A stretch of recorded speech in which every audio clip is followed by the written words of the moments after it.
Hello there, this is Jan Dielstra, CEO of Winged Women's Business and Life Coaching, award-winning, best-selling author. And I am so happy to be here with you today to talk a little bit with you about self-love. Now, this particular audio recording is especially meant for mothers. Motherhood. Isn't that still the most important job in the world? The hardest job in the world. Now, if you are a mother and you are somewhere along that spectrum, perhaps you have one newborn or maybe you have grandchildren. If you have been a mother, if you are a mother, you are always a mother. And I don't care if you've had a child and that child has died, passed over, then you're an angel mother. Regardless, you are still a mother. So let's talk today about what that means to be a mother and what that energetically, how that energetically affects us. Because there's nothing like the love from a mother to their child, is there? And I don't think there can ever be, regardless of circumstances, whether the child grows up, moves off, has a family of their own, or that child dies, or that child is still at home, I think there can be no other love as powerful as the love between a mother and child. And I think part of that is because a mother actually carries that other human in her womb, inside of her body, in her energy essence. And we are forever connected energetically to our children, regardless of where they are in life or death. So it takes a lot to be a mother. It takes a lot of patience. It takes a lot of love. It takes a lot of compassion.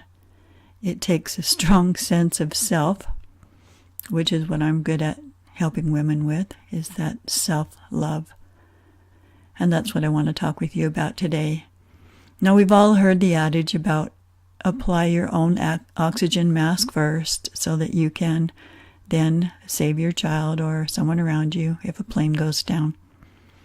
Truth is, it's a really great adage for life, isn't it? If you don't take care of yourself, you will have nothing to share with others. And mothers by nature are giving, nurturing, and tireless. But we do get tired, don't we? And what happens then is that we are not our best self. And when we're not our best self, that can lead to hidden resentments. That can lead to some maybe lack of self-care, maybe a little less than perfect hygiene. And so I want to really, really encourage you, regardless of your economic status or your living conditions, whether you're a single mom, by choice, by circumstances. Certainly there are a lot of military moms out there with missing spouses, and there are a lot of single moms out there, and there are two-parent households in different configurations. So wherever, however it is that you are celebrating being a mom, I want you to step back for a moment and think about ways that you can celebrate being a woman first. And I want you to do that regardless, again, as I started to say, of your economic status or of the time frames that you have set for you to be a mom. I know that newborns are very demanding and you kind of have to sleep on the fly, get what you can get in. And even with that, I really want you to consider who is your support system aside from yourself. And then I'd like you to think about how important it is to really get clear about taking time each day. I don't care if you take it in 5-minute segments, but take little time throughout the day to really nurture you. You can sit down, read a book. You can take a little nap. You can eat your favorite food. You can do your nails. You can take a bath. If you have a 2-year-old in the house, you have to do that when they're having a nap. And I highly encourage you to keep children having naps clear up until they go to school. I think it's important for your peace of mind as well as theirs. And so just consider the source of your energy. Where does your energy to take care of your children come from? What comes from you, doesn't it? Comes from deep within you. And so all of that self-love and nurturing and rejuvenation time is really critical that you have more to share with your child or children, isn't it? Because it's really easy to get all caught up in the tornado of life when you have children, to get so spun out in being a soccer mom and maybe, who takes the next feeding, whatever. I want you to insist on self-care, first and foremost, because I want you to really cherish these times with your child. And if you're burned out and haggard, that won't happen, will it? So take some time today and just consider how you can be there for you. What is it that you can do for you that doesn't cost any money, that maybe just takes you away? It's that old Calgon commercial, isn't it? Calgon, take me away. Do something nice for you every day.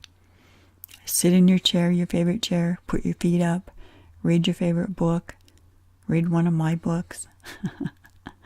Just do something really nice for you. And if your children are older, encourage the play with them.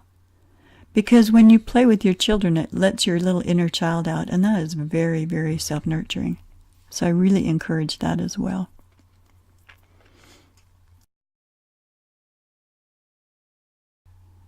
You may want to redefine selfish to mean self-care. And when you redefine selfishness to mean self-care, what that does is it gives you permission to nurture yourself. Now, as role models for these next generation of moms and fathers, we really want to be clear about the importance of self-care and nurturing. I'm a self-love coach, and I really believe, after I've been coaching since 1984, before coaching was mainstream.